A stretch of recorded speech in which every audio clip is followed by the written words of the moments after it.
नमस्कार साथियों, आज का हमारा वीडियो है वार्षिक परीक्षा कक्षा 10वीं में विषय अंग्रेजी के पेपर का सॉल्यूशन की। चलिए शुरुआत करते हैं। पहला क्वेश्चन दिया गया है, read the following pages carefully and answer the question given below it. Paragraph को पढ़कर प्रश्न के उत्तर देना है। ठीक है, तो ये डिसिप्लिन के ऊपर पैराग्राफ दिया गया है। अब हम इसके क्वेश्चन के आंसर की ओर चलते हैं। तो पहला क्वेश्चन दिया गया है, what does discipline do for a child. मतलब डिसिप्लिन एक बच्चे के लिए क्या करता है। तो डिसिप्लिन जो क्या करता है वह कैरेक्टर का निर्माण करता है, मतलब forms of character, make him fit a citizen, और एक अच्छे नागरिक का निर्माण करता है। तो ऑप्शन नंबर ए इसका सही रहेगा। अगला है, what evils does a child pick up when he is allowed to what do.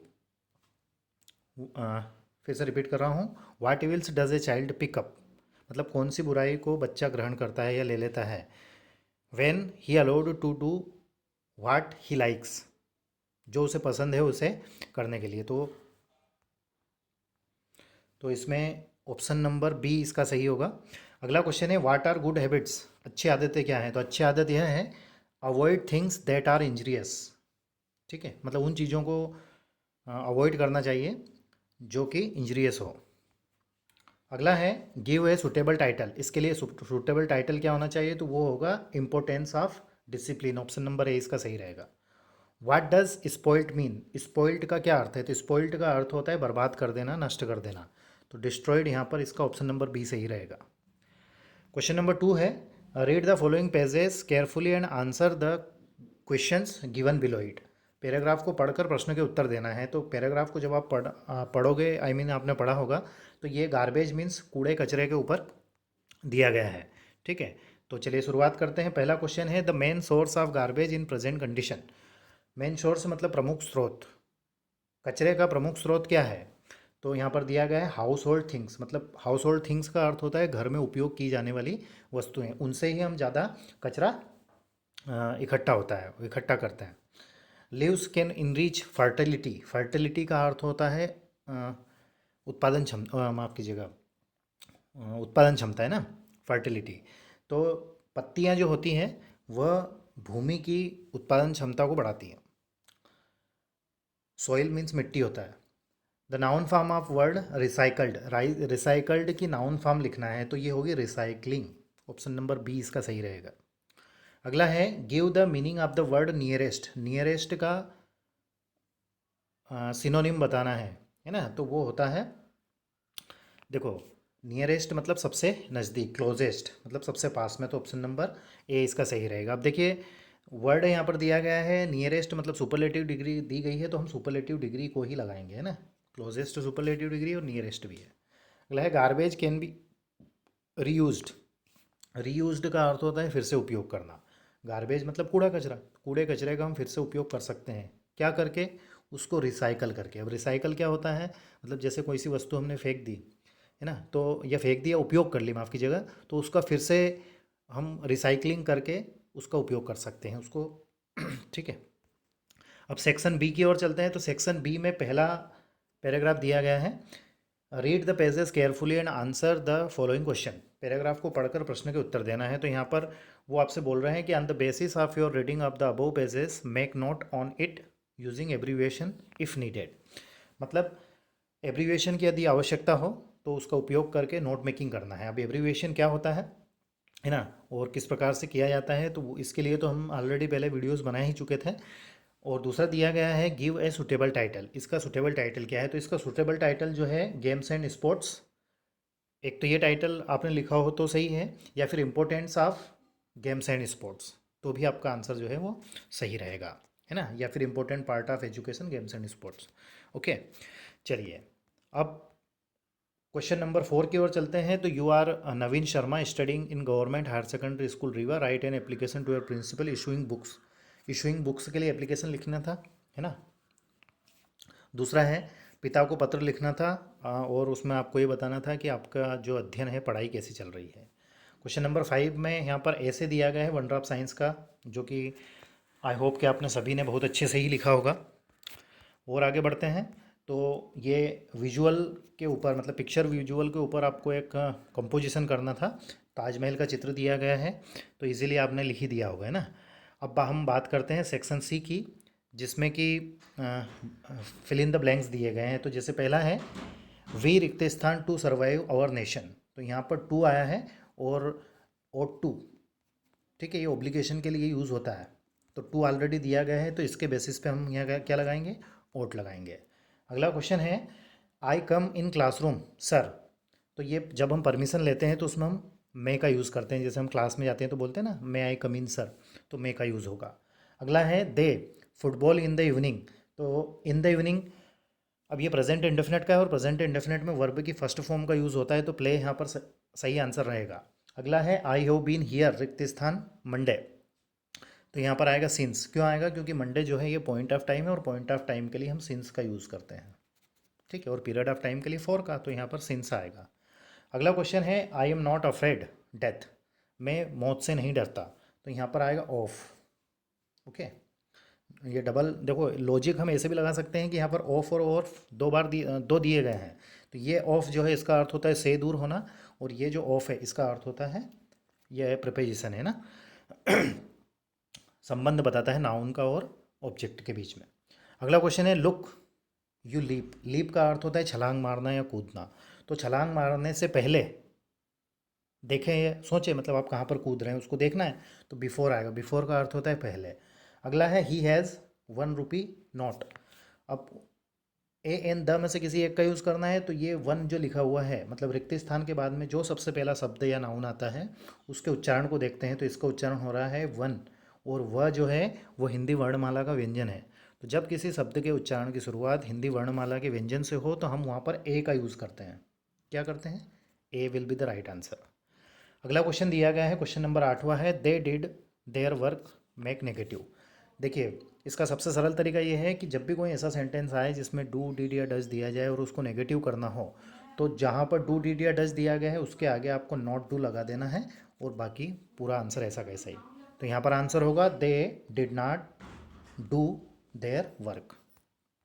अगला क्वेश्चन है my mother is cooking food make interrogative, interrogative का अर्थ होता है प्रश्नवाचक। प्रश्नवाचक में क्या होता है कि जो हेल्पिंग वर्ब दी गई है उसको आगे लिख दो और लास्ट में क्वेश्चन मार्क, तो इज़ यहाँ पर हेल्पिंग वर्ब है तो ये आगे लिख देंगे, तो is my mother cooking food और लास्ट में क्वेश्चन मार्क लगाना है।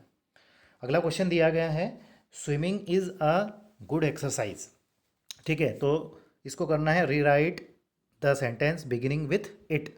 देखिए पूरा पेपर जो है बहुत ही सरल था, लेकिन यहाँ पर दो क्वेश्चन जो है वो 10th के लेवल के स्टैंडर्ड के हिसाब से, जो जैसा पेपर आया है उसके हिसाब से ये दो थोड़े से टिपिकल टाइप के दिए थे, तो फिर भी आई होप कि आपने किए होंगे। तो इसका जो सही आंसर हम लिखेंगे वो होगा it is it is sad that swimming is a good exercise, ठीक है। नेक्स्ट क्वेश्चन की ओर चलते हैं। क्वेश्चन नंबर 4 है, तो ये भी नरेशन दिया गया है, जैसे प्रीति सैड और इन्वर्टेड कॉमा में लिखा हुआ है इशिता इज़ वर्किंग, तो इसको नरेशन चेंज करना है, तो ये डायरेक्ट स्पीच है तो हम इसको इनडायरेक्ट स्पीच में परिवर्तित करेंगे। तो देखिए कैसा होगा, प्रीति सैड, अब इन्वर्टेड कॉमा हटाकर दोनों वाक्यों के बीच में दैट लगता है, और जो इन्वर्टेड कॉमा के अंदर जो सेंटेंस है वो जिस टेंस में है उसके अनुसार उसको चेंज करते हैं। तो प्रेजेंट में है तो इसको पास्ट में करेंगे, तो Ishita is working present and continuous का है तो इसको पास्ट कंटिन्यूस में कर देंगे, तो हो जाएगा इशिता वाज वर्किंग, ठीक है। देखिए इसका रूल क्या होता है, रूल ये होता है कि जो रिपोर्टिंग वर्ब जिस टेंस में हो उसी टेंस में रिपोर्टेड रिपोर्टेड स्पीच को चेंज किया जाता है। तो ये प्रेजेंट कंटिन्यूस का था तो पास्ट कंटिन्यूस में कर दिया। अगला क्वेश्चन है the box is very heavy he can not lift it, so that का यूज़ करना है। तो जहाँ पर वेरी दिया गया है वेरी के स्थान पर सो और दोनों वाक्यों के बीच में दैट, तो आंसर हो जाएगा the box is so heavy that he can not lift it. अगला है if he takes a taxi he will reach the station on time, unless का प्रयोग करना है इफ़ के स्थान पर, तो जहाँ इफ़ दिया गया है वहाँ अनलेस लगा देंगे और फिर थोड़ा सा अर्थ को समझेंगे, तो नेक्स्ट सेंटेंस में विल के आगे नॉट लग जाएगा। कैसे लग जाएगा, यदि वह टैक्सी नहीं पकड़ता तो वह स्टेशन नहीं पहुंच पाता, तो विल के बाद में आपको क्या लगा देना है, नॉट, तो unless he takes a taxi he will not reach the station on time. अगला है she was drawing a picture, change the voice, passive voice में चेंज करना है। तो यहाँ पर जब भी हम एक्टिव से पैसिव चेंज करते हैं तो सबसे पहले हम देखते हैं कि सेंटेंस किस टेंस का है। तो सेंटेंस जो है वो प्रेजेंट कंटिन्यूस का है। कैसे पता चला? वर्ब की फर्स्ट फॉर्म में आईएनजी, और माफ़ कीजिएगा पास्ट कंटिन्यूस का, और helping verb was.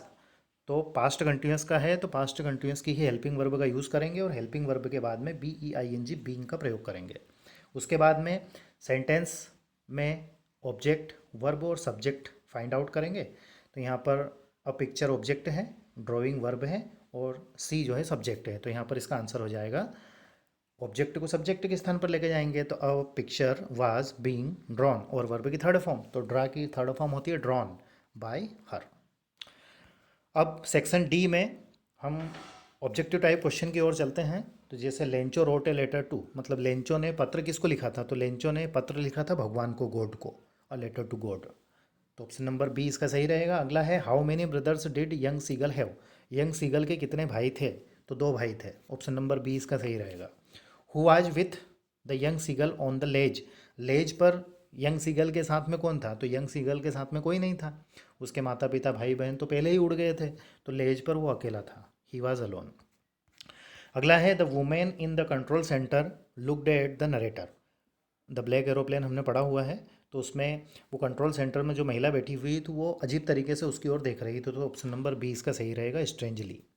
Acnes best friend was, एने की सबसे बेस्ट फ्रेंड कौन थी? तो एने की कोई फ्रेंड नहीं थी, ठीक है। उसकी जो डायरी थी जिसका नाम किटी था, उसी को वो बेस्ट फ्रेंड मानती थी। तो ऑप्शन नंबर सी इसका सही रहेगा।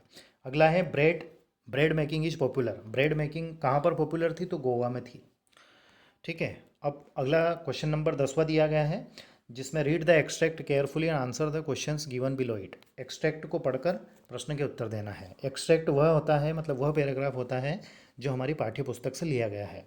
तो वांदा पेंड्रोन्स्की वाला लेसन 100 ड्रेसेस फर्स्ट और सेकंड हमने पढ़े हुए हैं, तो उससे रिलेटेड है ये। चलिए, पहला है full name of bounce was, bounce का पूरा नाम क्या था? तो देखिए मैं आपको यहाँ बता देता हूँ, बाउंस लिखा हुआ है, विली बाउंस, ये उसका पूरा नाम हो गया। तो ऑप्शन नंबर बी इसका सही रहेगा, Willy bounce. Number of the room in which Wanda study, मतलब वांदा जिस कमरे में पढ़ती थी, कक्ष में पढ़ती थी, वो कौन से नंबर का था? तो वो 13 नंबर का था, रूम नंबर 13। अगला है हु वेंट टू अलोन, कौन अकेले जाती थी? तो वांदा अकेले स्कूल आती थी और अकेले ही जाती थी। तो ऑप्शन नंबर ए इसका सही रहेगा। अगला क्वेश्चन है what has happen to the boy, बच्चे के साथ क्या हुआ था? तो ये पोएम आपने अगर पढ़ी हुई हो तो बच्चा जो है वो उस बॉल से खेलता है, बॉल फिर उसकी पानी में चली जाती है, गुम हो जाती है, तो वो दुखी हो जाता है। तो he was sad, option number C इसका सही रहेगा। अगला है which word means the name as merrily, merrily मतलब क्या होता है? मेरी का अर्थ होता है खुशी, आनंद, आनंद उठाना। तो joy, joy, jovially, option number C इसका सही रहेगा। अगला है the boy has lost his ball, बच्चे ने जब अपनी बॉल खो दी, in the, it is in the, मतलब कहाँ पर उसकी बॉल खो गई थी? तो वो पानी में चली गई थी, ठीक है। बाकी ये क्वेश्चन दिए गए थे। आपका पेपर कैसा रहा कमेंट्स करके ज़रूर बताएं। साथ ही आपके फ्रेंड्स, रिलेटिव, क्लासमेट्स के पास इस वीडियो को शेयर करें ताकि वह भी अपने पेपर का एनालिसिस कर सकें। किसी प्रकार का कोई डाउट या कोई क्यूरी रहे तो विदाउट एनी हेजिटेशन आप कमेंट्स करें, हम उस पर डिस्कस करेंगे। ठीक है दोस्तों, thank you very much and take care. ज़रूर बताएं कि आपका पेपर कैसा रहा कमेंट्स करके। Thank you once again.